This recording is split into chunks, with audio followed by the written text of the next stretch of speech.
Welcome back, fellow 3D printing and Tinkercad enthusiasts. I'm excited to announce that this is going to be the last of a series of Tinkercad tutorials. If you've gone through the other 5 tutorials and that's what brought you here, I'm super proud of you because I know it wasn't easy. Some of them were quite long and some of it may have been mundane. But if you're here, it means you've pretty much mastered all the concepts of Tinkercad and everything it has to offer. And now we're just going to cover what to do as far as importing, exporting, sending to, and collaborating with your design. So let's start with import and see what our options are. So I'm gonna hide this little squirrel guy. I actually made this back in 2014. I was supporting a friend. He was running the Ironman and we created a little trophy for him. We'll go ahead and hide that by clicking Control H. By the way, if you need any of the shortcuts, there's a place on my website, proambitions.com/Tinkercad. All of the keyboard shortcuts you can handle, as well as all the videos. We're currently filming part 6. Okay, so importing. If we click import, we have 2 choices. We can choose a file or we can import from a URL. And Tinkercad supports STL, OBJ, and SVG. And I will cover what each of those are. What STL and OBJ are is they're actual objects that you've created in another program or you downloaded from Thingiverse, let's say, that you can import into your Tinkercad platform. So let's start by doing that. So we'll go to choose a file and we can click on downloads, and I believe I've designed an MRI in the past for a project. So let's see if we can insert this STL. So we'll scale it to 200 and it shows you the different dimensions which you can adjust to be exactly to what you prefer. And when you click import, it usually takes a few seconds, and what's going to happen is it will import your design regardless whether you made it on the Tinkercad platform or you made it somewhere else. This was designed on Fusion 360. It was basically an MRI toy for one of the nearby hospitals with a sliding table, and it was to help kids overcome their fears of getting MRIs. So now that we see how to import a solid object, I'll go ahead and delete this. And by the way, you see when I click on it, it still gives me the options to adjust various things on here. So even though this was designed on a different program, I can still make some adjustments to it. I can make it more narrow, I can make it thicker, which is really interesting. This wasn't the case only a couple of years ago. If you imported something, it would just have to stay the way it is. So let's go ahead and delete this design. And now let's talk about SVG. So the STL and OBJ, that's objects like similar to what I just imported. They're solid 3-dimensional objects. SVG is something different. SVG is a flat image that Tinkercad allows you to extrude. Think of, you're probably familiar with pictures being saved as a JPEG or PNG file. However, you have to pull up an SVG file, and I'll show you how that's done. So for instance, I wanted to find a like button. That's an SVG. So I just searched for SVG like button, and then I clicked on this one, and then I went to visit the website, because if you go here and you try to save the image as, it only allows you to save it as a PNG, and that's not what we want to do. We want to save it as an SVG. So we usually have to visit the actual website, and there will be a download option where we could download this as an SVG file. So that's what I went ahead and did.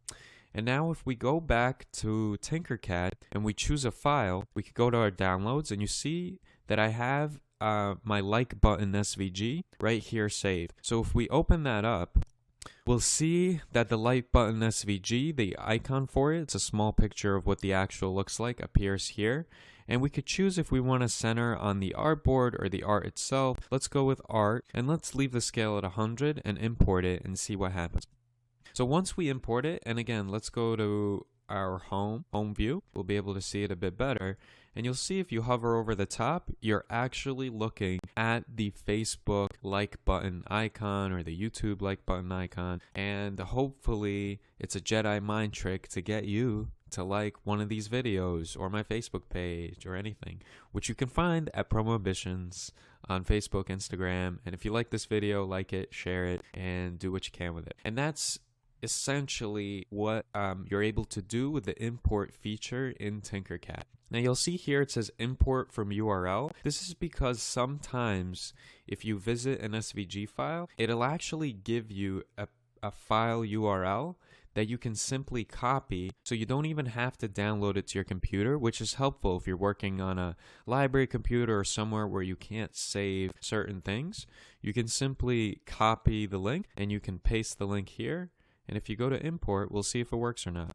Okay, so sometimes it doesn't work. It's saying not a valid URL, even though it was valid. But the best and surest way to do this is to simply upload a file that's already saved to your computer. Make sure it's limited to 25 megabytes. Okay, now let's talk about exporting. So let's bring back the hidden object that we had, which we can achieve with Control-Shift-H. And we're back to seeing the squirrel, the design I made in 2014, that's still amazingly on Tinkercad. It seems like Tinkercad doesn't get rid of your designs regardless how long and how far back in time you created it, which is awesome. So if we click on this and we go to export, we'll see that we have a few options here. So we can download this to our computer, and if you have a few items, you could click on everything in the design and simply select a few items, or you can specify to include just the selected shape. Now for 3D printing, you have two options. You can save it as an STL or an OBJ. Most of the 3D printers I worked on is STL. However, the 3D printer that you work with might prefer .obj files, so simply select OBJ or STL and it will start to prepare the model for export. So let's go back to export so we could talk about the last option, which is for laser cutting. If that's something you're interested in or that's something you do, then you would turn this into a .svg file and download it that way. Now the other cool thing is you can navigate here to 3D print, and that will bring up a couple of options. Again, the include is the same as for download. If you want to include the selected shape or everything in the design, this is where you toggle between these options. And this is very neat. This is new. It's sent to my printer. You can actually choose if one of these is your printer. You can choose one of these options, and if it's connected to your computer, it will send it directly to the program which you need to 3D print on for your designated 3D printer.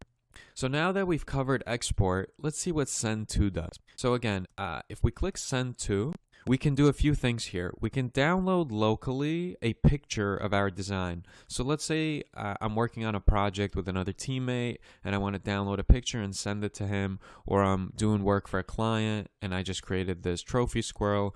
I can download the picture and I could send it to them as an email, text message, however I choose, whichever platform I choose to send.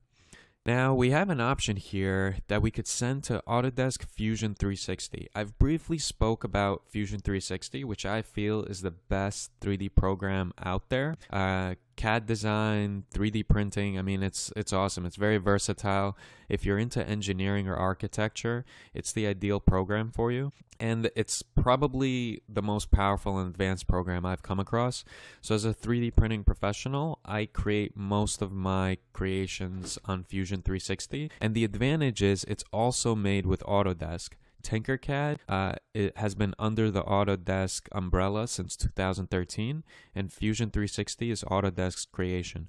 So once you get really good at Tinkercad, which at this point you should be very comfortable with it, once you get enough practice, you can upload some of your designs to Fusion 360 and then perform some very advanced operations and manipulations with the design and further work on it. So you can also send your design to some of these 3D communities. And if you're unfamiliar with any of these, I would Google it and I would visit their website. I would take a look at what they have to offer. A lot of them are very helpful resources. For instance, Thingiverse hosts hundreds and thousands of different designs. It's an open source platform where essentially designers upload their designs and allow other CAD and 3D printing enthusiasts to use their designs for free. I believe there's a restriction on selling those designs, so it's definitely important to read through the policies of the different 3D communities you're navigating. The last option is to share your design over IM or email. Now, why you would want to do this is if you want to collaborate with other people or you want to send them a link to this exact design, you can simply go to invite people and you can copy the link and share the link with a lot of different people. Now, there's another way to do this, which is you click here, it's a person symbol with a plus sign. And if you click this, you can collaborate. So you can share the link over IM or email. And once you copy the link, or you can generate a new link, you can provide that to a team member, to a client, to someone who's overseeing the project, and they can take a look at what you've done and maybe give you some helpful feedback or work on the design with you. And that, ladies and gentlemen, concludes the Tinkercad tutorial series. This was a lot. I know we've covered a lot and it's difficult to absorb all this at once, but feel free to go through the videos as many times as you need to. I'm going to leave these tutorials up for a long time. Hopefully they won't be rendered obsolete by Tinkercad bringing in new updates, and the platform should relatively stay the same, so these videos should be helpful for quite some time. If you found it useful, I'm all about giving back, so if you want to pay it forward and send the links to someone else who's learning Tinkercad, that would be awesome. The more visibility I get on these, the better. I hope it's a helpful resource. I hope you've enjoyed it. If you're into motivational entrepreneurship, 3D printing, web design, any of that neat stuff, please give Promo Ambitions a follow on Facebook or Instagram, subscribe to the YouTube channel, and keep an eye out. I'm going to be posting more tutorials, some motivational entrepreneurship stuff, and some other stuff that I hope you find useful. Please use the comments section to let me know what you thought of the video. If you have any suggestions, if you disagree with some of the stuff I mentioned, please do share that, and I'm always looking for further feedback. I'm always trying to learn, and I hope you learned something from me, and I look forward to learning something from you.